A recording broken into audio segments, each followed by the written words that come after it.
I look at myself in the mirror, trying to figure out what makes me an American. I see Ecuador and Puerto Rico. I see brujo spirits moving across the backs of santeros, splattered with the red blood of sacrificed chickens on their virgin white clothes and blue beads for Yemaya, practicing religions without a roof. I see my own blood reddening the sheets of a stranger, proud American blue jean labels on the side of the bed. I see Don Rosario sitting outside the bodega with his Puerto Rican flag, reading time in the eyes of alley cats. I see my mother trying to be more like Marilyn Monroe than Julia de Burgos. I see myself trying to be more like James Dean than Federico Garcia Lorca. I see Ricky Martin, Carlos Santana, Gloria Estefan, and Jennifer Lopez more than just sporadic Latin explosions, more like fireworks on El 4 de Julio, as American as Bruce Springsteen, Elvis Presley, Aretha Franklin, and Janis Joplin. I see Taco Bells and chicken fajitas at McDonald's. I see purple, blue, green, yellow, and orange. I see Cheetah Rivera on Broadway. You see, I am as American as lemon merengue pie, as American as Wonder Woman's panties, as American as Madonna's bra, as American as the Quinteañeros, the Abduls, the Lees, the Jacksons, the Kennedys, all immigrants to this country, since none sound American Indian to me. As American as television snow after the anthem is played, and I am not ashamed. Jose, can you see?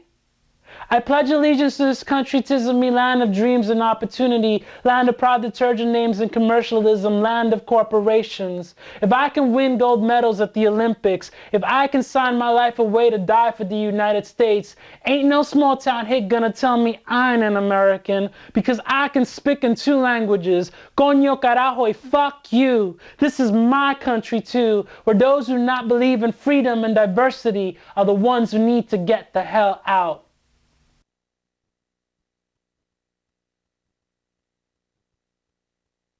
While Mexicans shine the sole of the white man's shoes, Ricans and Dominicans drive around with black-faced virgins and saints on their dashboards, blasting rap and freestyle down the streets where mountain campesinos fall in love with South American cholas, getting cruised by the homeless men, loose change jingling in their pockets.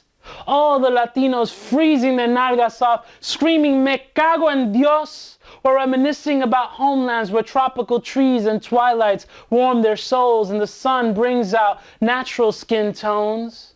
Papito vendiendo coquitos mientras brown-skinned project mothers cross themselves every morning before heading off to the factories or going off to do the compras so that the children won't have to eat pan con welfare cheese again.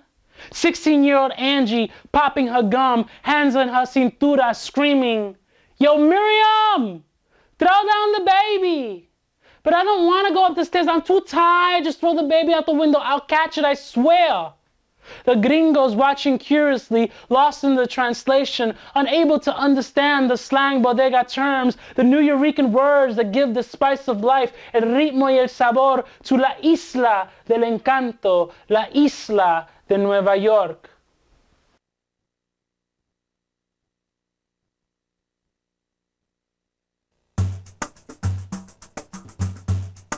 There are so many dead pretending to live amongst us now, who belong to a church hidden behind the harvest of hate which takes us in and blinks us out with ignorant eyes and condemn us for lying together in the tombs of our beds, while their Savior hangs from nails displayed on hollow walls, and our sacrifices are left to hang on fences, bleeding rivers of glory to wash away the sins of their world. This prejudice is the pain that clouds my eyes and knots my spine, the scars on the back of my head, engraved by those who reach out open arms bloodied with hypocrisy, lost dreams and intangible mantras, those who haunt our daily prayers with the sounds of oppression, to silence our shepherds with death, because death equals dreams never to be heard of again, and our prophets get no maps of salvation. But the wind will not inherit the echoes of our souls. We will not leave our canvas with unfinished colors or remain the uninvited children of a lesser God. We will ground our bare feet with toes in soil, listen for the wind chimes and the insanity of life, light candles for our brothers and sisters, from the West Side Highway piers of New York City to the farmlands of Laramie, Wyoming, to the Castro streets of San Francisco, and feel the closest we can to heaven. Because true love has no boundaries, and our angels have wings too.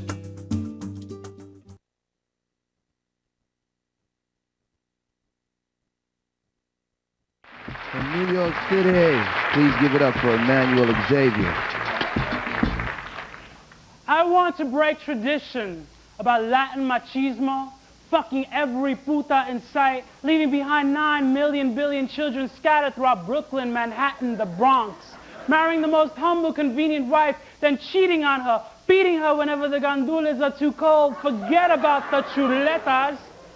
I want to break tradition, respecting elders que no me respetan, keeping in touch with distant relatives that don't give a flying coño about me, because blood is supposed to be thicker than arroz con dulce. But you see, my friends in my family, because they love and accept mis locuras and don't consider me una desgracia de la familia. I want to break tradition, distrusting all blancos because they do not speak the language and know how to dance salsa or merengue. Sin embargo, everyone on those telenovelas has el pelo pintado rubio and green contacts, trying to beat a nueva Rita Hayworth or Raquel Welch, adopting supremacist beliefs. I mean, when was the last time you saw Morena playing anything other than the maid on Canal 41 or 47? I want to break tradition, the mentiras my parents told me about gringos, negros, chinos, maricones, cachaperas, smashing it against the ground like coconuts, because mi tierra, mi patria, es mi barrio, where our Spanish eyes are not blinded by prejuicios, where la única palabra that we do not understand is hate. Y que siga, y que siga, y que siga la tradición, bajo la luna maybe, pero jamás, nunca, never, en el corazón.